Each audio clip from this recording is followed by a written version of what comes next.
السلام عليكم ورحمة الله تعالى وبركاته. مرحبا بكم في فيديو جديد. اليوم غنحضروا كسكس بالقرعة وخيزو والحمص فقط. تبعوا معايا الفيديو حتى الاخير. وقبل ما نبداو ما تنساوش تابوناو في لاشين. في الكوكوط كناخدو نصف كأس من زيت العود، كنضيفوا لها بصلة مقردة صغيرة، كنوضعوا كمية من اللحم كيبقى اختيارية على حسب المتوفر عندكم في البيت، وطريف ديال الشحمة ضروري. كنضيفو معلقة ديال الملحة، معلقة سكينجبير، ومعلقة الابزار، والخرقوم كذلك معلقة صغيرة. كنديرو كاس ديال الماء،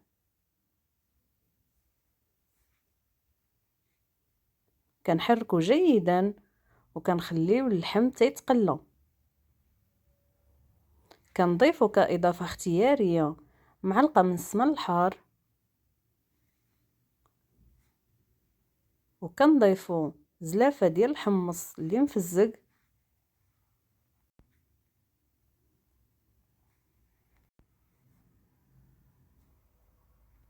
كنحركو الكل جيدا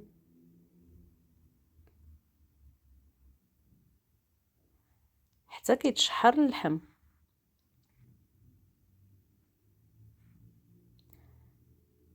كنزيدو كمية من الماء تقريبا حتى كنغطيو اللحم، كنخليوه يغلي،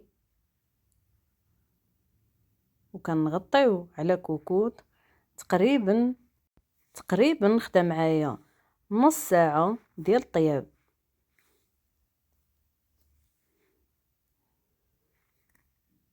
بعد ما طاب اللحم والحمص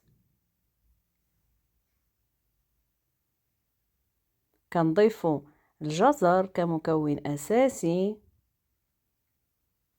هاد الوصفة كنديرو الكسكسو فقط بالجزر والقرعة، داكشي علاش استعملت تقريبا نص كيلو ديال الجزر. كنسدو عليه تقريبا 10 دقائق، وكناخدو حبة من الطماطم كنحكوها، وكنديرو القليل من القزبور المدنوس ربيطة كما كتشوفوا، وكناخدو القرعة اللي نقيناها ورشيناها بالقليل من الملح، كنضيفوها على الكل. القرعة تقدروا تستعملوا اي نوع من القرعة الحمراء.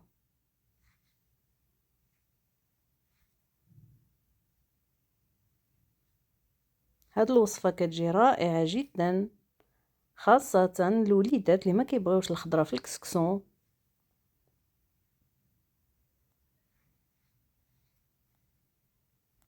وكنبدلو شوية كسكسو بالخضرة، كنوضعو فقط الجزر والقرعة، كنسدو عليه تقريبا ما بين 10 حتى 15 دقيقة،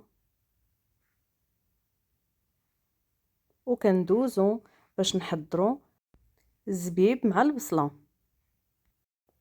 كما كتشوفوا القرعة طايبة خيزو الكل، كنخليوه جانبا وندوزو باش نحضرو البصلة مع الزبيب اللي كيبقاو اختياريين. ممكن انكم ما ديروهمش كاع في هذا الكسكسو. كناخدو 2 حبات ديال البصلة كبار، كنديروهم شرائح طويلة، كناخدو كوكوط كنوضعو فيها القليل من الزيت، وكنشحرو البصلة.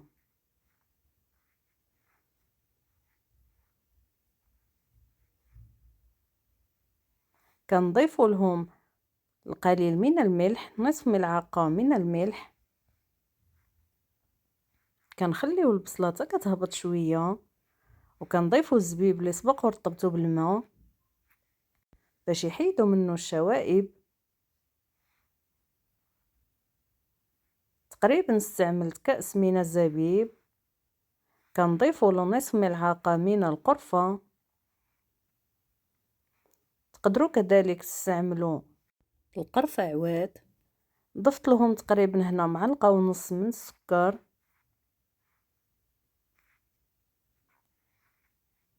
كنضيف القليل من الماء. يمكن لكم تسدوا عليهم في الكوكوط او تخليهم يتشحروا، كيجيو على هذا الشكل. بالنسبه للناس اللي كيبغيو الحلاوه في الكسكسو فهاد الخطوه كتبقى اختياريه فقط. كيجي الزبيب بالبصله معلكين هابطين، وندوزو دابا باش نحضروا الكسكسو. انا خدمت هنا بالكسكسو حبيبات، يمكن لكم كذلك تخدموا بالسميده. خديت نصف كيلو من الكسكسو، ضفت عليه تقريبا 2 معالق كبار من الماء، خليته حتى تنفخ، ومن بعد كنديرو في الكسكاس على هذا الشكل. كنديرو 2 طفويرات فقط فكيكونوا كافيين. بعد ما تفور التفويره الاولى كنديروه في الكسعه، كنحاولوا نفرقوه مزيان، كنرشوه بالماء اللي فيه الملح،